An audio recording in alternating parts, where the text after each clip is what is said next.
shout out to all the trappers out there, man. We're all about this. Y'all know how it is. Battle rap and trapping go hand in hand out here. We definitely got the streets locked in on this one, man. All right, let's get into the action, because there's been diss tracks flying back and forth non-stop the last couple of days. Honestly, I'm not even gonna try to run through every single one right now. There's just too much going on. But one of the main back and forths everybody's been watching closely is Jay Mills versus Hitman Holla. So Jay Mills was actually the one who dropped his track first, and right after that, he hops on Twitter and starts talking his talk, basically saying it shouldn't be taking Hitman this long to respond, throwing in a little "your EP's already done, my boy" type of comment, capped off with a Statue of Liberty emoji for that extra flavor. If y'all look at the graphic he posted, it's got Hitman Holla in the crosshairs with Jay Mills written on it, parental advisory sticker and everything, though it doesn't have an actual title yet. Now, from the way Jay Mills is talking about this being an EP, my read on it is that he's already got more than just the one song recorded. He dropped one track, but I'm willing to bet he's sitting on at least 2 more, because Jay Mills is the type of dude who likes to go a full 3 rounds when he's stepping to a top-tier opponent. He's not just doing a quick one and done, he wants to make a statement. But get this, no sooner does Jay Mills put that tweet out than Hitman Holla actually goes ahead and drops his response track. And I'm not gonna lie to y'all, Hitman's been on an incredible run with these diss tracks lately, like a legitimate hot streak. I actually really like this one too. The beat, the flow, all of it. Y'all definitely let me know in the comments what you thought about that one, because I want to hear everybody's take.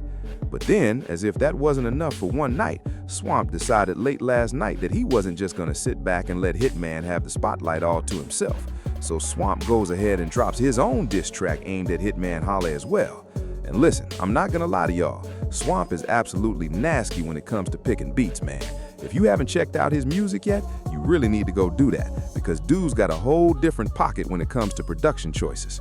Let me know what y'all think about that diss track down in the comments too, because there's a lot to unpack there. Like I keep saying, man, what a time to be alive in this culture right now. And if y'all didn't catch the clip I dropped on the channel earlier showing Lux actually in the studio recording, working on this whole Hitman situation, go check that out too, because that's relevant to everything going on. All right, now speaking of Lux, I've got to bring this up real quick because it's been on my mind. Cal recently hopped on Twitter with a couple of pretty cryptic tweets that got people talking. First one, he's basically asking what kind of person chokes in a battle and then doesn't want to run it back for a rematch. And I mean, come on. Who else could he possibly be talking about besides Lux at this point? Y'all let me know what you think about that in the comments, because it seems pretty obvious to me, but I want to hear other people's take on it. And then, right after that, he follows up with another tweet saying something like he stays ready so he never has to get ready, and that he's got something big planned for this year, telling everybody to brace themselves. So I don't know, man, maybe I'm reaching here, but is everybody else thinking what I'm thinking? Could Cal versus Lux Part 2 actually be brewing? I genuinely don't know for certain, but you just saw him recently in the studio linked up with Murda Beats during all that Hitman Holla activity, so there's clearly some kind of connection happening behind the scenes. And speaking of Murda Beats, he actually hopped on Instagram recently and dropped like a throwback verse or something along those lines. Y'all definitely need to go check that out real quick, because it's worth seeing what he's been putting out. Stuck on being real, till it's that case where being real fails. But see, these crackers banking on you being real, because when you real, you build jails.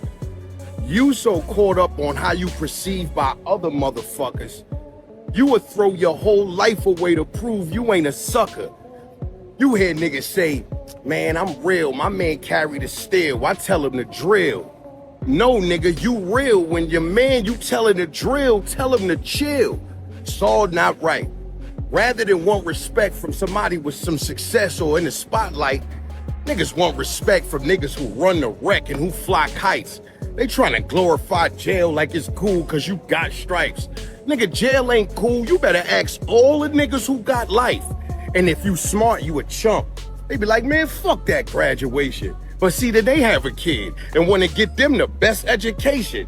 Now, if I recollect your state, now you mixing me up. Because by your own definition, you should feel like your own kid is a chump. See, education is intimidation. And they can't hold a conversation. So what they do, they try to heckle you to suppress their humiliation. They be like, we all know you went to school, nigga. You ain't got to rub it in our faces using all them big words. You like big words. Nigga, I only said congratulations. So here's what people are saying. Some believe it was basically a throwaway round aimed at Tsu Surf. Shout out to Polo, who posted on Twitter, "Hold up, did Murda Mook just drop a throwaway round for Tsu Surf on Instagram?" One fan replied, "You don't beat Tsu Surf by trying to teach him. You have to meet him where he plays." Tsu Surf responded saying he better be in the field. So it's still unclear whether the verse was actually meant for Surf, but Surf's reply definitely seemed aimed at Mook. Right now, we've got Hitman Holla versus Loaded Lux, possibly Calico versus Loaded Lux, plus Tsu Surf versus Murda Mook, while Mook is still helping hype up Lux. There's a lot happening, and battle rap feels alive again. One thing I didn't enjoy, though, was this next video. It shows Kenny from TBL and AEW getting into an altercation at an event in New Orleans. Rosenberg Raw later shared a little context. But first, take a look at the footage.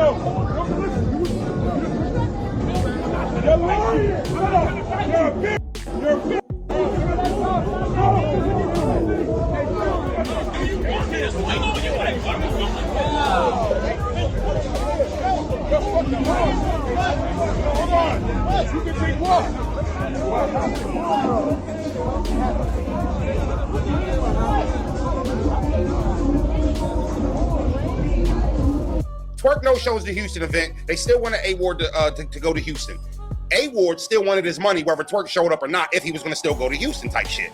They end up trying to book, I think it was A-Ward versus Nightwing or some shit on the New York event. There was some fucked up shit with the business and the money, and finally, they, so it's some bad blood between, Kenny and A-Ward based off of the Twerk battle not being able to go down. Kenny like, yo, keep the money type shit. A-Ward like, I ain't keeping the money. Like, you act like I owe you something, anything like that. I've been doing my part. This battle done got rescheduled 15 fucking times. Like, so the New Orleans shit happens. A-Ward got booked by some other league in New Orleans. He gave them a lookout price in the sense of like, all right, they a new league and shit like that. I ain't gonna tax them. I'll go out there and show some love. And then out of nowhere, the TBL logo gets slapped on it. TBL, he finds out TBL is a part of the event later on after he gave them the, hey, look out, man, I'll show you some love price. So when he found out TBL was a part of it, he made a callback, a fair callback. Like, hey, listen, I definitely didn't think this was no big promotion. I didn't think that they were a part of it. We got some prior business and shit like that, couple open tabs and shit like that. And we kind of got to renegotiate. And then they get to New Orleans and Kenny's feeling some type of way, I think, with the ask more for bread and feeling like he already, gave A-Ward bread and you know what I mean? So A-Ward kind of acting funny in Kenny's eyes, I'd assume the way he's giving off that energy, and A-Ward is more like, yo, how do you have any problem with me at all? What I will say is, why I said it looks bad on Kenny is because the video came out. And I don't think I've ever heard in the 15 fucking years that I've been around, in the 11 years that I've known A-Ward to be around, I don't think I've ever heard a league owner say a All right, that's a messy situation. I won't say too much, but y'all saw what happened and the context behind it. Let me know your thoughts in the comments.